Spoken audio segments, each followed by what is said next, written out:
kuat? Masih semangat? Sebelum kita mulai, ada baiknya kita berdoa terlebih dahulu. Siapa ketua kelasnya? Pak Is. Boleh pimpin doanya, Nak? Sebelum kita mulai pelajaran, marilah kita berdoa menurut keyakinan kita masing-masing. Berdoa dimulai.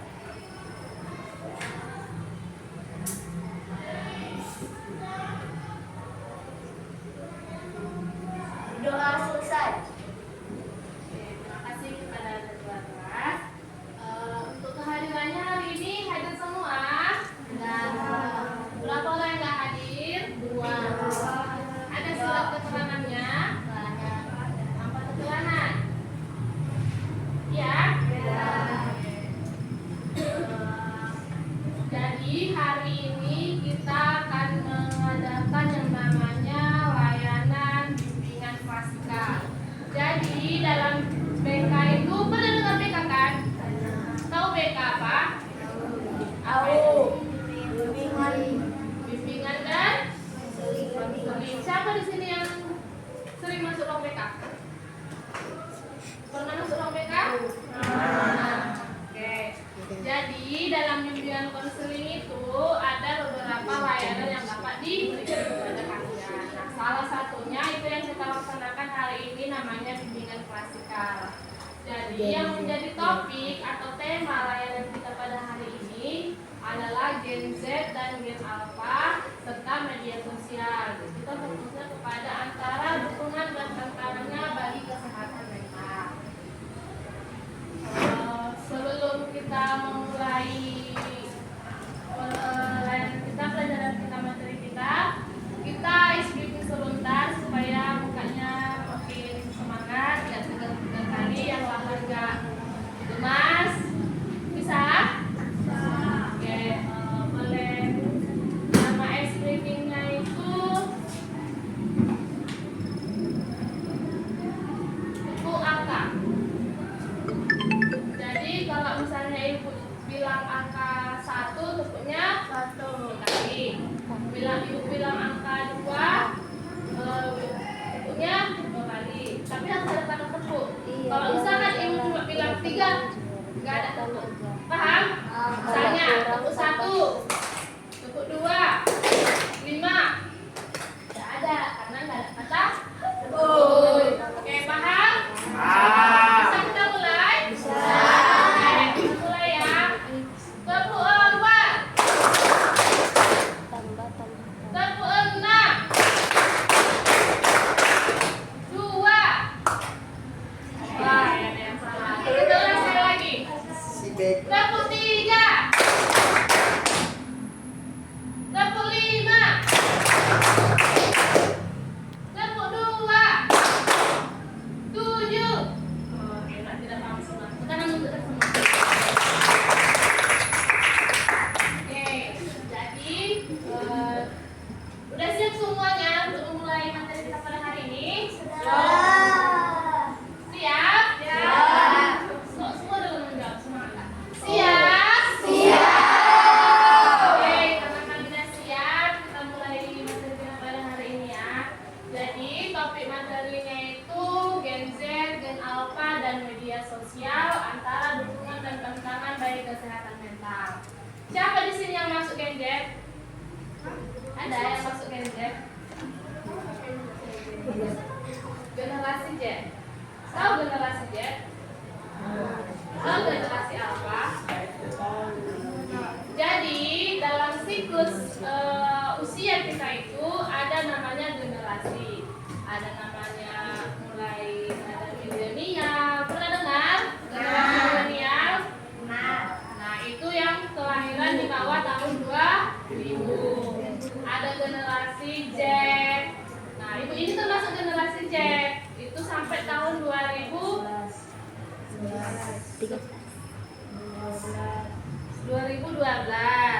Nah, ada namanya generasi Alpha. Generasi Alpha itu 2013 sampai 2024. Nah, yang lahir di awal bulan tahun ini itu masuk namanya ke generasi Beta. inovasi itu? Di sini rata-rata lahiran tahun berapa? 12. 11. 2012 ada? Ada. 2013 ada? Ada. Nggak ada? Ada. 2014? Nggak ada. Kayak berarti ada yang Gen Z, ada yang Gen Alpha. Kebanyakan Gen Z ya. Oke. Kalau media sosial tahu? Tahu. Apa itu media sosial? Contohnya? TikTok, Instagram,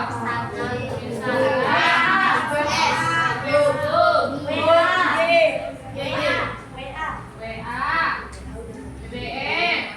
Masih ada BBM di sini? Apa? Snapchat. Oke, itu kalian udah menyebutkan tadi apa aja di media sosial. Nah, kira-kira menurut kalian penggunaan media sosial itu ada nggak dampaknya? Dampaknya ada apa aja? Positif atau negatif?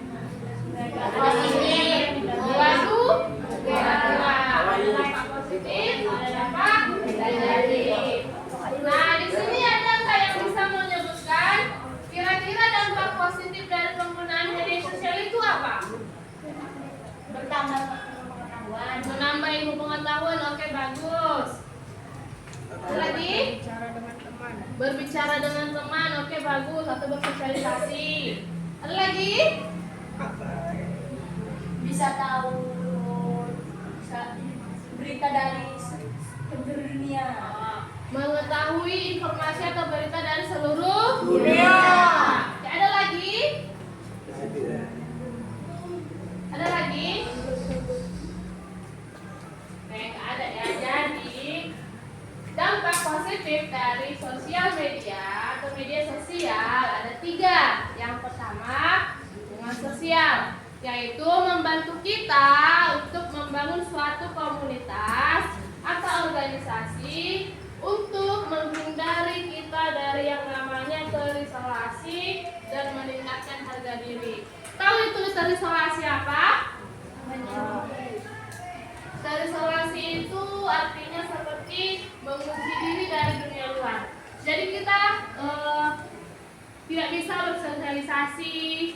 Ada di sini yang orangnya introvert, tidak bisa bergaul,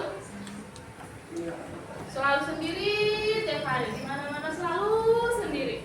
Ada? Di sini bergaul semua kan? Punya teman semua? Nggak ada yang nggak punya teman kan? Ada? Nggak ada. Oke, bagus. Jadi kita itu harus bisa bersosial atau mempunyai teman dimanapun kita berada. Oke, yang kedua itu ada namanya ekspresi diri. Jadi media sosial itu mempunyai dampak untuk tempat kita menyalurkan atau mengekspresikan diri maupun kreativitas. Oke, ada yang tahu di sini tentang konten kreator? Tahu kan? Nah, contohnya konten kreator. Jadi para konten kreator itu menggunakan media sosial mereka untuk menyalurkan ekspresi diri ataupun kreativitasnya. Contohnya, mereka membuat vlog tentang a day in my life, kegiatan sehari-hari. Jadi di situ mereka mengekspresikan diri mereka, misalnya ada ketika mereka merasa sedih, ketika mereka merasa bahagia, memasak rendang. Jadi semua kegiatan-kegiatannya divideokan, diupload ke media sosial. Nah, itu salah satu dampaknya yang positif. Kita bisa menyalurkan ekspresi. Kemudian untuk kreativitas, misalnya kalian membuat suatu kerajinan. Nah, ibaratnya menyalurkan bakat kalian. Kalau misalnya kalian membuat suatu kerajinan atau kreativitas, tapi kalian tidak menunjukkannya kepada orang lain, ilmunya cuma untuk kalian sendiri kan?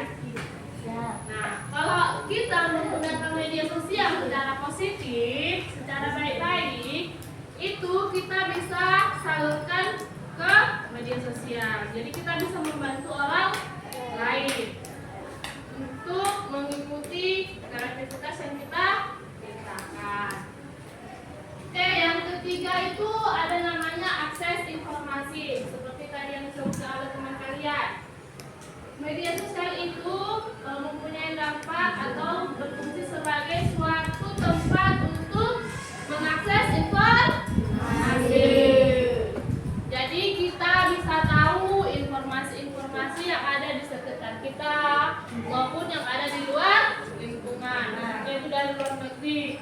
Kita bisa tahu berita apa aja yang ada di benua Eropa, benua Australia, benua Amerika. Gajah. Tentang Gaza.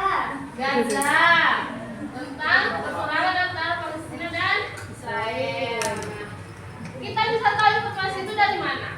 Media Media sosial. sosial. Kalau kita nggak pakai media sosial, bisa nggak kita tahu informasi? Ya. Nggak kan? Nah, itu salah satu dampak positif dari media sosial. Ada yang mau ditanyakan terkait dampak positif media sosial ini? Paham semuanya? Oke, terima kasih. Selanjutnya, dampak negatif media sosial. Nah, sebelum kita membahas dampak negatif, kita nonton video dulu sebentar.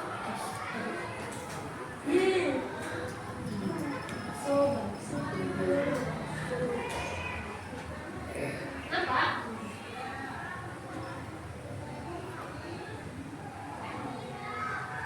Kedengaran suaranya?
tadi, pernah nggak kalian berpikir kalau misalkan kita bermain media sosial tetapi dibayar, uangnya dari mana? Nah, itu semuanya berasal dari para pengguna media sosial. Semakin sering kita menggunakan media sosial, semakin sering kita like atau komen postingan-postingan, semakin banyaklah duit yang masuk ke usahanya. Nah, tadi kita udah membahas tentang dampak positif media sosial. Sekarang dampak negatif penggunaan media sosial. Yang pertama itu namanya FOMO atau fear of missing out. Pernah dengar FOMO? Apa itu FOMO? Tidak mau ketinggalan informasi atau tidak mau ketinggalan dari orang lain. Jadi selalu mau harus aku yang terdepan, harus aku yang terlebih dahulu mengetahui informasi. Aku tidak boleh keduluan dari dia. Harus aku yang paling pertama. Itu depannya. Nah, itu kalau kita keseringan seperti itu, apa kira-kira akibatnya? Kalau kita keseringan merasa FOMO, merasa harus selalu yang terdepan, harus selalu yang menjadi yang pertama mengetahui informasi, kira-kira apa yang akan terjadi dalam diri kita? Mengumpulkan uang dengan hal yang tidak penting. Oke. Ada lagi? Merasa cemas. Oke. Ada lagi? Depresi. Oke. Sebelum kita depresi, apa yang terjadi? Itu ada kan tahapannya, dari kita cemas dulu. Setelah cemas, ada yang namanya stres. Dan stres, dia meningkat lagi menjadi depresi. Setelah depresi, apa yang terjadi? Masuk rumah sakit. Siapa yang mau kayak gitu? Ada? Gak ada ya. Janganlah sampai pulangnya. Oke. Yang kedua, dampak negatifnya itu namanya cyberbullying. Ada yang pernah dengar cyberbullying? Pernah? Apa itu cyberbullying? Pembulian dari media sosial. Pembulian dari media sosial. Oke, ada lagi yang bisa? Kejahatan dari media sosial. Oke. Ada di sini yang pernah jadi korban cyberbullying? Tidak ada. Ada berapa di sini semua ya? Kalau pelakunya, pelaku cyberbullying pernah membuli temannya dari WA misalnya, diceknya dari Instagram, dimaki-makinya. Ada pernah? Ada, tapi pernah melihatnya. Pernah melihat? Pernah melihat tadi kan. Kira-kira bagaimana tanggapan terhadap orang yang melakukan itu? Depannya. Ya, dia tuh tidak memikirkan apa yang diucapkan. Ya. Ada misalnya, kenapa nggak dipagari itu? Oke, dia tidak memikirkan apa yang diucapkannya. Kan dia langsung bisa Terus dia juga tidak memikirkan dampaknya kan? Dia tidak memikirkan dampaknya kepada dia sendiri ataupun kepada korban. asal cakap. Iya betul. Banyak yang seperti itu. Dia asal yang penting namanya asbun apa asbun? Nah, dia asal ngomong aja bla bla bla bla bla, dimaki-makinya lah, diinikannya lah, tapi dia tidak memikirkan ke depannya bagaimana. Kalau misalkan lah korban yang menjadi cyberbullying itu mengalami depresi, siapa yang tanggung jawab? Kalau menurut kalian lah, ketika ada seseorang melakukan cyberbullying kepada temannya dan temannya yang menjadi korban itu mengalami depresi, merasa bersalah nggak dia? Ada yang iya, ada yang enggak.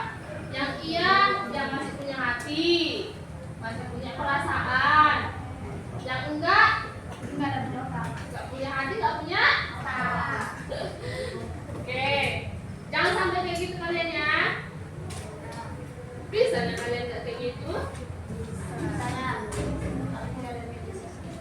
menghindari cyberbullying? Nggak semua menjawab. Siap menghindari cyberbullying? Siap. Oke, siap. Oke, yang ketiga, dampak negatifnya ada perbandingan sosial. Jadi, dalam media sosial, konten yang ditayangkan atau yang ditampilkan di media sosial itu bisa menimbulkan kecemburuan. Paham nggak? Contohnya, dia buat konten banyak cewek ya, rutin skincare. Jadi dia nge-spill skincare apa aja yang pakainya. Kita tonton sampai habis. Kita tengok misalnya skincare-nya apa, kita tengok harganya. Sementara skincare yang kita pakai masih di bawahnya. Itu bisa menimbulkan kecemburuan nggak? Bisa kan? Dampak negatif nggak?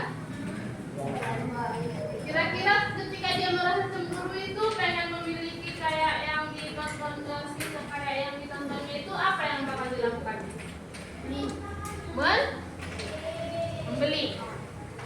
Membeli, oke.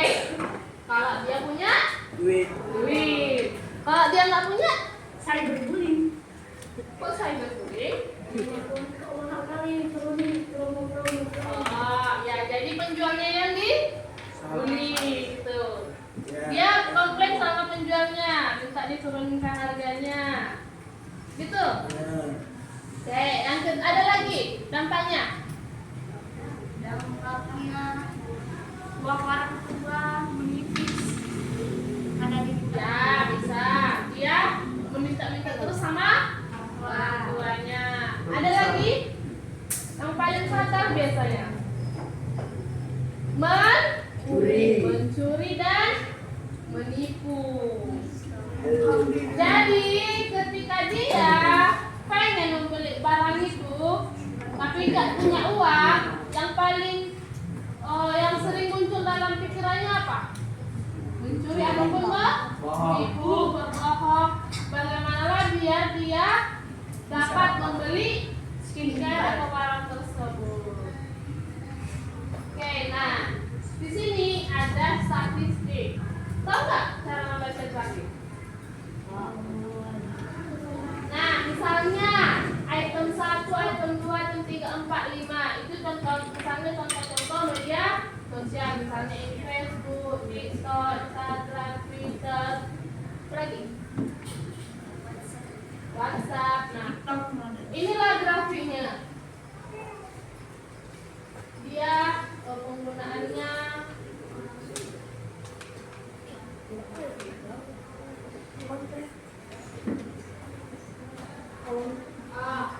ini grafik penggunaan remaja yang menggunakan media sosial dan yang tidak menggunakan media sosial selama 3 jam atau lebih per hari 2 kali. Jadi dari sini data ini menunjukkan bahwa kebanyakan remaja menggunakan media sosial itu lebih dari 3 jam dalam 1 hari. Kira-kira kalau misalnya dia non-stop pakai media sosial, apa yang terjadi? Apa? Berkurang followersnya. Kalau misalkan dia dari pagi, nah ke sekolah ya kan, nah di sekolah yang enggak pulang sekolah sampai malam, terus dia pakai handphone, scroll media sosialnya. Kira-kira apa yang terjadi? Sakit mata. Apa lagi? brain rot. Otaknya jadi rusak. Kecanduan. Bahaya nggak pakai HP atau iyalah HP lah ya kan, media sosial itu ada di HP. Bahaya nggak pakai HP kelamaan? Bahaya. Karena radiasi atau cahaya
Tapi siapa itu beberapa detik setelahnya baru ingat. Ya, ibaratnya kalau misalkan dia HP atau laptop itu loading ya, berputar-putar dulu dia. Jadi otaknya berputar-putar dulu.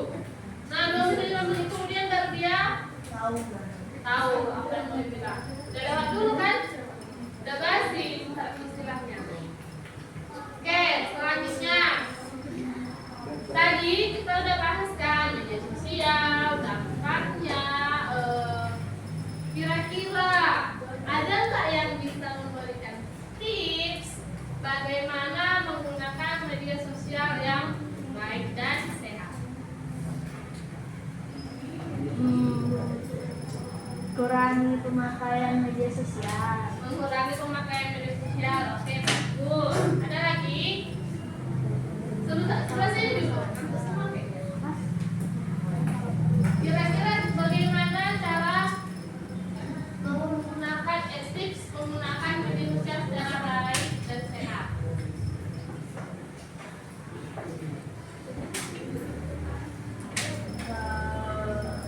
Memakainya kalau mau ada perlu. Memakai sesuai kebutuhan. Oke, nah ini dia tips penggunaan media sosial yang sehat. Jadi dibandingkan kita memakai handphone atau menggunakan media sosial secara terus-menerus, lebih baik kita luangkan waktu kita untuk melakukan aktivitas yang tidak berhubungan dengan gadget. Contohnya apa? Olahraga salah satunya. Yang kedua, belajar. Yang ketiga, Membantu bersih-bersih rumah. ya betul, bersih rumah atau membantu orang tua. Yang keempat, bisa dialihkan dengan membaca buku atau Tidur. bisa. Tidur kan nggak megang gadget, otomatis terhindar dari media sosial. Oke. Yang terakhir, meluangkan waktu bersama orang-orang Terdekat. terdekat, misalnya keluarga, kakak, abang. Ada yang namanya sesi curhat atau cerita. Oke, nah di sini kalian sebagai anak-anak, masih anak-anak ya kalian? Yang Remaja. masih. Tingkat Nah, kalian udah masuk tuh fase remaja. awal. Kalian udah termasuk remaja, udah bisa dibilang remaja. Ini dewasa. Meskipun kalian masih udah remaja, tapi kan belum Wasi. dewasa. Jadi penggunaan gadget ataupun media sosial itu masih perlu dipantau oleh Orang tua. Nah, orang tua di sini berperan untuk memberikan atau menceritakan tentang pengalaman-pengalamannya terkait tentang media sosial. Nah, mungkin ini aku bisa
Apa namaku? Masih untuk meminta jelas.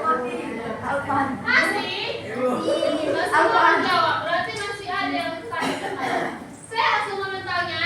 Sehat. Sehat? Oke.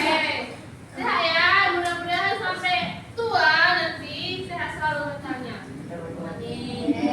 Amin.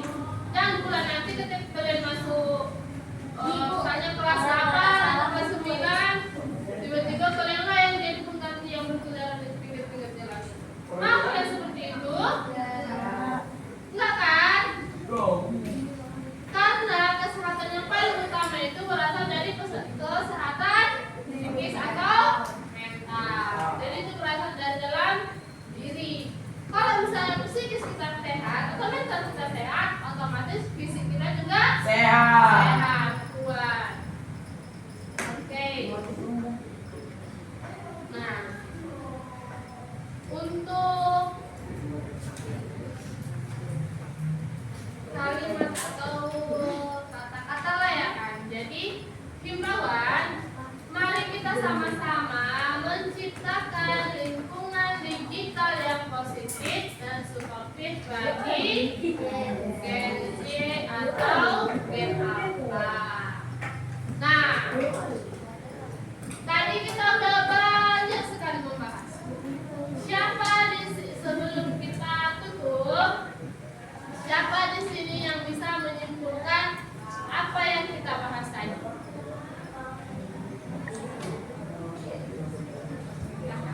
Berhati-hatilah dalam menggunakan media sosial, bijak. Jangan sampai kita terlalu banyak, tapi terlalu banyak itu banyakkan dampak positifnya. Oke, tepuk tangan dulu. Oke, ada lagi yang bisa memberikan pendapatnya kesimpulan dari pembahasan kita tadi? Nggak usah malu-malu. Ada?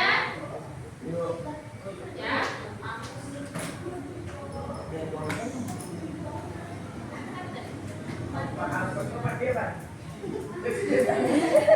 Ada? Jadi, kesimpulan dari materi kita tadi yaitu media sosial mempunyai dua dampak, yaitu positif dan negatif. Dan itu bisa berakibat pada kesehatan mental.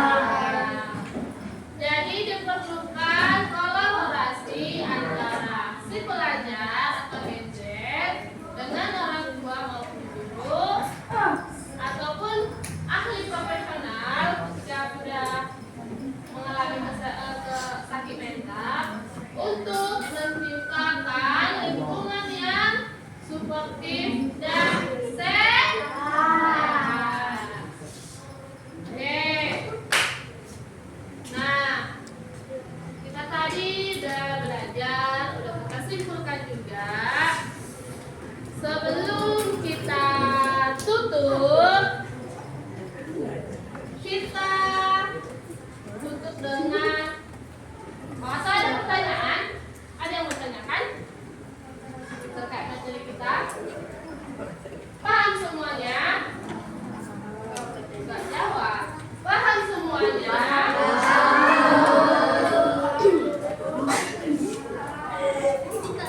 Bisa kalian berjanji untuk menghindari penggunaan media sosial secara negatif? Insya Allah. Amin. Bisa kalian berjanji kepada diri kalian sendiri untuk selalu sehat mental? Bisa? Bisa?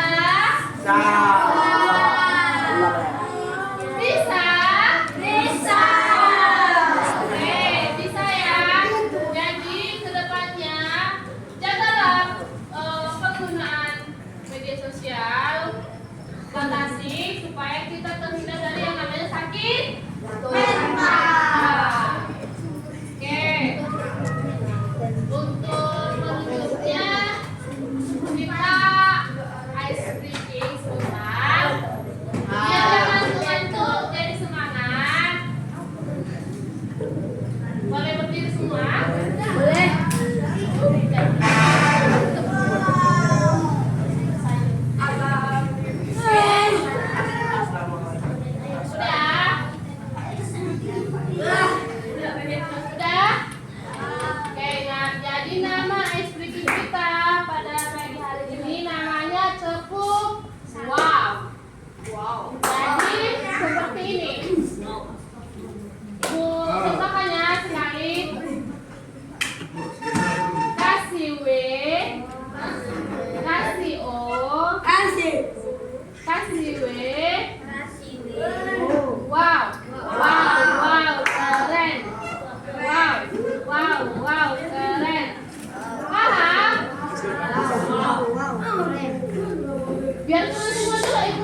Semoga apa yang telah disampaikan melekat di otak kita. Berdoa menurut keyakinan kita masing-masing. Dimulai.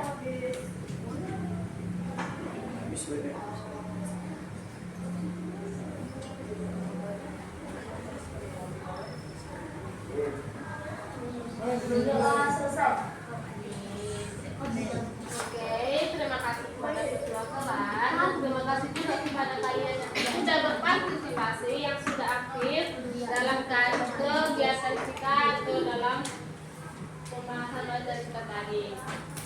Semoga kedepannya kita sehat selalu, baik fisik ataupun mental, supaya kita juga bisa berjumpa di lain waktu. Oke, terima kasih.